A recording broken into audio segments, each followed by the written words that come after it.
بسم اللہ الرحمن الرحیم۔ معزز سامعین و سامعات، السلام علیکم ورحمۃ اللہ وبرکاتہ۔ امید ہے کہ آپ سب خیر و عافیت سے ہوں گے۔ اللہ رب العزت سے دعا ہے کہ وہ آپ کو خوش رکھے، آباد رکھے۔ پیاری عزیزو، آئیے گا آج ہم اس ویڈیو میں جانیں گے کہ صدقہ دینے سے کون کون سی مصیبتیں ہمارے گھر سے ٹل جاتی ہیں۔ پیاری عزیزو، اگر آپ نے یہ ویڈیو سماعت کری تو انشاءاللہ آپ اپنے مال کو بڑھانا چاہتے ہیں، آپ اپنے رزق میں برکت چاہتے ہیں، بگڑے کام بنانا سنوارنا چاہتے ہیں۔ ہر کسی کو مال کی ضرورت ہے، ہر کسی کو اچھے رشتے کی ضرورت ہے، ہر کسی کو ایک لائف اچھی گزارنے کی ضرورت ہے، ایک اچھی بہترین لگژری زندگی گزارنے کی ہر کسی کو شوق ہے۔ تو ان شوق پورا کرنے کے لیے آئیے گا صدقہ کس طرح دیں آپ دیکھیں۔ جیسے کہ حضرت علی رضی اللہ تعالیٰ عنہ کی بارگاہ میں ایک عورت آئی اور علی میں بہت زیادہ غریب ہوں اور میری بچیاں ہیں اور شادی کے لیے بھی بیٹھی ہیں، میں کس طرح ان کی شادی کروں، میں کہاں سے، میرے رزق بھی نہیں بنتا اور رزق میں بہت تنگی ہے۔ تو حضرت علی نے فرمایا، اے عورت، تو اپنے گھر جا اور صدقہ دے۔ تو انہوں نے فرمایا، اے علی، میرے پاس تو اتنا مال ہی نہیں کہ میں صدقہ کس چیز کا دوں گی، میرے پاس تو کوئی ایسا پیسہ نہیں، کچھ نہیں جو میں صدقہ دوں۔ تو فرمایا، کیا تم کھانا نہیں کھاتے ہو؟ کہ بالکل ہاں، میں کھانا کھاتی ہوں۔ تو جاؤ اپنے اس کھانے میں سے تھوڑا سا صدقہ کرو۔ کہ وہ کس طرح؟ کہ اس کھانے میں سے کہ کوئی کھانا بھوکا ہے تو اسے کھانا کھلاؤ، یا پھر جانوروں کو صدقہ دو، تم جانوروں کو صدقہ دو۔ کہا، جانوروں کو کہاں سے میں صدقہ کھلا سکتی ہوں، میرا خود کا پیٹ بھاری ہوتا، میری بچیاں ہیں۔ فرمایا، جو تم کھاتے ہو، چاول کھاؤ تو ایک لقمہ بلی ہو، کتا ہو، اسے دے دو۔ اگر تم روٹی کھا رہی ہو تو بلی کتے کو دو، اس کھانے میں سے ہی اپنا صدقہ نکالو جانوروں کو۔ تو آپ نے جانوروں کو بھی صدقہ بتایا، اور جانوروں کو کھلانے سے بھی آپ کے بڑے سے بڑے کام بنیں گے۔ وہ عورت جاتی ہے اور اسی طرح کرتی ہے، دیکھا کہ چند مہینوں میں، چند سال نہیں گزرے، اس کے مال میں برکت ہونے لگی، غیب سے اس کے رزق آنے لگا۔ کہا، یا علی، یہ کون سا ایسا طریقہ تھا جو آپ نے مجھے بتایا؟ کہا، دیکھ، اللہ کی بارگاہ میں کسی بھوکے کو کھانا کھلانا بہت زیادہ مقبول ہے، اس سے بڑا کوئی عمل نہیں ہے، چاہے وہ کسی ذات کا ہو، کسی برادر کا ہو۔ اللہ کی بارگاہ میں پانی، پیاسے کو پانی پلانا اللہ کی رضا کے لیے، اس سے بڑا کوئی نیکی نہیں ہے۔ تم نے اللہ کی جو مخلوق ہے، جو سوائے اللہ کا اس پہ ذمہ کرم تھا، کیونکہ وہ پوری دنیا کو، پوری مخلوق کو اپنے کھلاتا ہے، اور تم نے اللہ کی مخلوق کو کھلایا، جانوروں کو کھلایا، تو جانوروں کو صدقہ کھلانے سے تمہارے رزق میں برکت ہو گئی۔ تو پیاری ہے جو اسی طرح جیسے کہ مسند احمد کے اندر بھی حدیث پاک موجود ہے کہ اللہ کے رسول صلی اللہ علیہ وسلم ارشاد فرماتے ہیں، صدقہ کل قیامت کے دن سایہ بنے گا، سوائے قیامت کے دن جو 50,000 کا ہوگا، کوئی بھی اس ٹائم کسی چیز کا سایہ نہ ہوگا، گرمی ہوگی، تو جو صدقہ دے گا تو صدقہ سایہ کرے گا، عرش کے سائے کی طرح جو صدقہ دیتا۔ اسی طرح بخاری شریف کی حدیث پاک ہے کہ اللہ کے رسول صلی اللہ علیہ وسلم نے ارشاد فرمایا، صدقہ مصیبتوں کو ٹال دیتا ہے، گناہوں کو مٹا دیتا ہے، اور دعاؤں کو قبولیت کرواتا ہے۔ صدقہ انسان کی زندگی کو بڑھا دیتا ہے، عمر دراز کر دیتا ہے۔ اسی طرح جیسے کہ ترمذی شریف کے اندر یہ حدیث پاک موجود ہے، اسی طرح حضور صلی اللہ علیہ وسلم نے ارشاد فرمایا، صدقے سے اپنی بیماریوں کا علاج کرو، صدقہ دینے سے بیماریاں سے شفا ہوتی ہے۔ اس طرح جیسے کہ اگر کسی کو بخار آیا، اگر اس کے پاس کچھ بھی نہیں ہے تو وہ کچھ نہیں، کم سے کم رزق کا صدقہ دے دے، صدقہ موت کو بھی ٹال دیتا ہے۔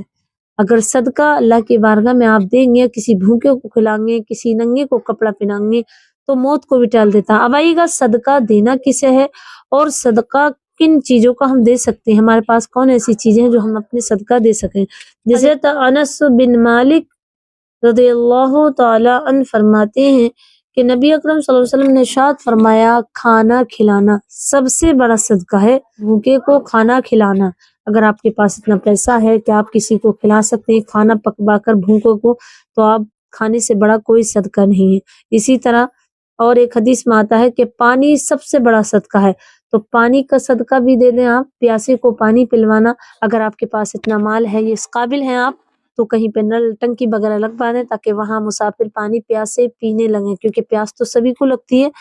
اسی طرح کپڑے کا بھی صدقہ دے سکتے ہیں آپ، کپڑے کا صدقہ، جو بیچارے آج جو سردی کا موسم ہے تو بہت سے گھر ایسے ہیں جہاں رضائی گدے نہیں ہیں، گھروں میں بہت سے غریب ایسے ہیں کہ ان پہ گھر میں کپڑے نہیں ہیں، کمبل نہیں ہے، تو آپ کمبلوں کا صدقہ دے دیں۔ تو اسی طرح کپڑوں پہنانا بھی بہت بڑا صدقہ ہے۔ اب آئیے گا پیاری عزیزو، دینا کس کو ہے؟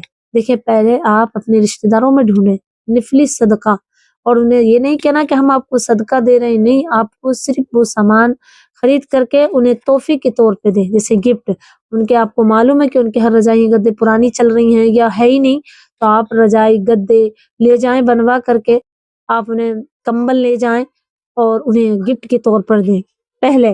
اس کے بعد آپ اپنے پڑوسی میں اپنے والدین، پہلے اپنے والدین کو دیکھیں، اپنے بھائی کو دیکھیں، آپ کے اپنے پڑوسی میں دیکھیں، آپ اپنے صدقہ کا پیسہ اپنے دوستوں میں دیکھیں، وہ ہیں غریب اور ان پر رضائی گدے نہیں ہیں یا ان کے پاس اتنے پیسے نہیں کہ وہ نل کا انتظام کر لیں، تو آپ رضائی گدے بنوا کر کے انہیں بھی دے سکتے ہیں، کپڑے بھی پہنا سکتے ہیں۔ صدقہ دینے کا طریقہ یہ ہے کہ آپ انہیں ڈھونڈیں جو ضرورت مند ہیں، ایسے نہیں کہ ایک فقیر آیا اسے دے دیا، کیا معلوم وہ کہاں ڈالے، بیچے یا نہ اڑے، نہیں، غریبوں کو ڈھونڈیں۔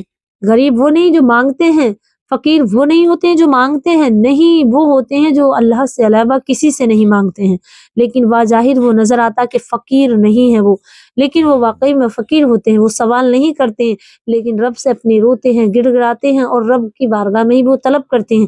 تو ایسے لوگوں کو ڈھونڈیے اور سب سے پہلے اپنے گھر میں ڈھونڈیے گا، اپنے پریوار میں ڈھونڈیے گا، اپنے محلے میں، اپنے رشتہ داروں میں، تمام ایسی جگہ ڈھونڈیے گا جہاں ایسے لوگ رہتے ہیں، اور بہت زیادہ مزدور لوگ، آپ مزدوروں کو ڈھونڈ لیں، اگر آپ قابل ہیں، آپ کی جاب بھی ہے، آپ کے پاس پیسہ آ بھی رہا ہے، تو اس پیسے میں سے ہی آپ دینے لگیں۔ اور پیارے ہو، ایک تجارت آپ کو بتاؤں، اگر آپ اللہ سے تجارت کریں تو آپ 10 روپے میں 1 روپیہ دیں، 100 روپے میں 10 روپے دیں، تو اللہ کی عزت کی قسم کبھی آپ کے پیسے سے کبھی آپ کے پاس سے پیسہ کم نہیں ہوگا۔ اگر آپ اللہ سے تجارت کریں گے، آپ اپنے والدین پہ وہ پیسے خرچ کر سکتے ہیں۔ آپ کے پاس 1000 ہے تو 100 روپے نکال دیں، آپ کے پاس 10,000 ہیں، تھوڑے تھوڑے میں سے نکالتے رہیں، کیونکہ امیر ہوں گے تو آپ کے پاس لاکھوں سے ہوں گے، لیکن ہم یا آپ غریب ہیں تو آپ غریبوں کے پاس 10-20 ہزار روپے زیادہ ہوتے ہیں، 1000 ہوتے ہیں، تو 1000 سے آپ 100 روپے نکال دیں، پکا دل کر کے، مضبوطی کے ساتھ، انشاءاللہ 100 کے آپ کو اللہ 1 کے 70 دے گا۔ غریبوں کا دل دیکھا جاتا ہے، دل ان کے بڑے ہوتے ہیں، اور دل بڑے ہوتے ہیں نا تبھی وہ لوگ دیتے ہیں، ورنہ اتنے پیسے والے ہیں، 1,00,000-2,00,000 روپے ان کے پاس رہتے ہیں ہر وقت، 50,000 20,000، تو ان کے دل نہیں ہوتے۔ لیکن آپ اللہ سے تجارت کر لیں، اور یہ سودا بہت ہی سستا ہے، 1 روپے میں آپ کو 10 ملیں گے۔ اسی طرح پیاری جو بات کچھ لمبی ہو جائے گی، یا تو حضرت رابعہ بصری کا ایک واقعہ ہے کہ آپ کی بارگاہ میں جو بھی آتا تھا تو سب خیرات کر دیتی تھی، لوگ پریشان رہتے تھے کہ کہاں سے آگا، تو آپ کا ایمان اتنا پختہ تھا کہ جب بھی کوئی مہمان آتا تو آپ اسے دیکھ کر کے جو گھر میں ہوتا تھا سب فقیروں میں محلے میں بٹوا دیتی تھی، اور جب مہمان ہوتے تھے وہ حیران ہوتے تھے، تو مہمانوں کے لیے ایک بہترین کھانا آتا تھا، اللہ انتظام کر دیتا تھا۔ تو اسی طرح آپ جو بھی آپ کے پاس ہے، 100 ہیں تو آپ 10 روپے دیں، 1000 ہیں تو آپ 100 روپے دیں، بالکل آپ اللہ سے بزنس کیجیے گا، اور اس بزنس میں کبھی آپ کو گھاٹا نہیں ہوگا، بلکہ تجارت آپ جانتے ہیں، تجارت میں ہمیشہ فائدہ ہی ہوتا ہے، اور اللہ سے تجارت کیجیے گا۔ امید کرتی ہوں کہ آپ سمجھ گئے ہوں گے، تو ضرور کیجیے گا، اور مجھے اپنی دعا میں یاد رکھیے گا۔ السلام علیکم ورحمۃ اللہ وبرکاتہ۔